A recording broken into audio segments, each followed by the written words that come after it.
We're continuing with section 5.5 in this video. If f and g are integrable on a to b, and c is a constant, then c times f plus g, and f minus g, you could take the integral of those, basically. Okay, here's what it's saying. These properties hold for definite integrals just like they held for indefinite integrals. If you have some constant times your function, you could pull the constant to the outside of the integral sign, take that integral, multiply by the constant. If you have two functions that are being added together, you can take the integral of each one of them, add them together. Just keep those limits of integration the same on each part. Same thing with subtraction, you can break it up. Okay? Now before we go into this part, let's work an example using these properties. Alright, suppose we're told to find the integral from 1 to 4 of 3 times f of x minus g of x if the integral of f from 1 to 4 is 2 and the integral of g from 1 to 4 is 10. So let's see, let's start out with this part, okay? The integral from 1 to 4 of 3 times f of x minus g of x, all in brackets, dx. We could do this according to those properties we just learned. We could say that's the integral from 1 to 4 of 3 times f of x dx minus the integral from 1 to 4 of g of x dx. We had a property said if I'm subtracting two things in my integrand, I could break it up into a subtraction problem.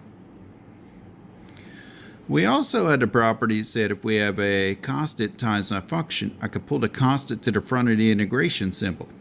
Let's do so. So that's 3 times the integral from 1 to 4 of f of x dx minus the integral from 1 to 4 of g of x dx.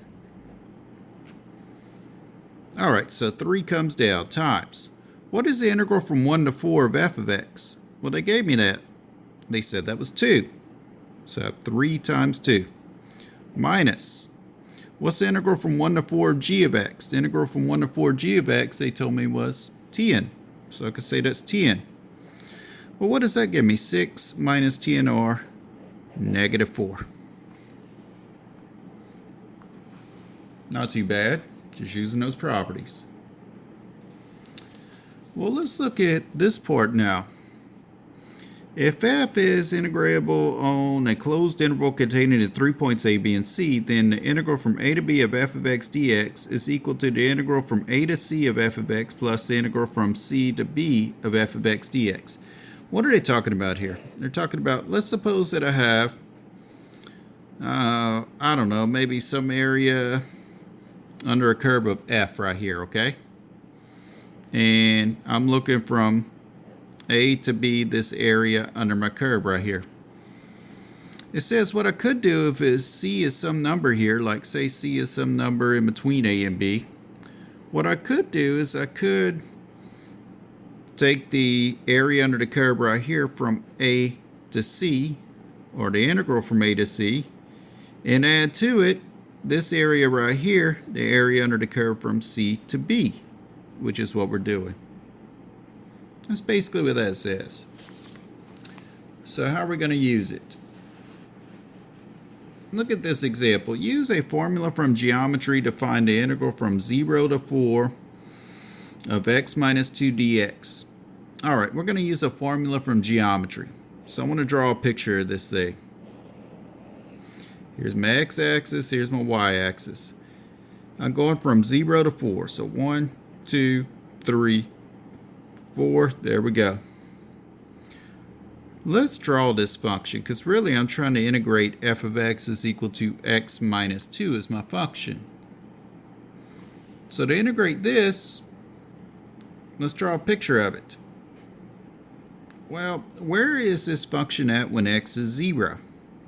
When x is 0, then I have 0 minus 2, or I'm at negative 2. So let's plot the point 0, comma negative 2. How about at 4? Where am I at? Like, where am I at y-wise? If I plug in 4, 4 minus 2 gives me 2. So I'm at the point 4, comma 2.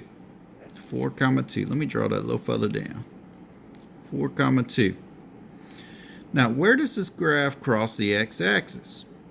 If we set this equal to 0, we have x is equal to 2. So it crosses at 2. And this graph looks something like that. And it keeps going though, but I'm just going to draw that portion. That's all I need, from 0 to 4. From 0 to 4. Now I'm looking for the area between the curve and the x-axis from 0 to 4. Okay, so what do I have? Between the curve and the x-axis here is this region, and between the curve and the x-axis here is this region. So if I want to take the integral from 0 to 4 of x minus 2 dx and use this picture, I could break this up. I could say this is the area under the curve from 0 to 2 right here. So the integral from 0 to 2 of x minus 2 dx plus this area right here between my curve and my x-axis. So that's the area between 2 and 4, or the integral from 2 to 4 of x minus 2 dx. All right, let's evaluate. Let's look from 0 to 2. From 0 to 2, I make a triangle. What's my width of my triangle? 2 units right here. What's the height of the triangle? I'm going to say it's -2 because we're down in the negative direction, the y direction. So how do I find the area of a triangle? 1/2 base times height. So 1/2 base times height. What's my base? 2. What's my height here? -2. Plus, let's find the area of this portion between 2 and 4. So between 2 and 4, I want this area right here. We have a triangle again. So we're going to use the formula 1/2 base times height again. What's my base here from 2 to 4? It's 2 units. What's my height here if I go up to 2? It's 2. So what do I have? I have 1/2, 2 is 1, times -2 is -2, plus, and then I have 2 there. So what does that give me? 0. So what am I saying? I'm saying the net signed area between 0 and 4, this function, is 0.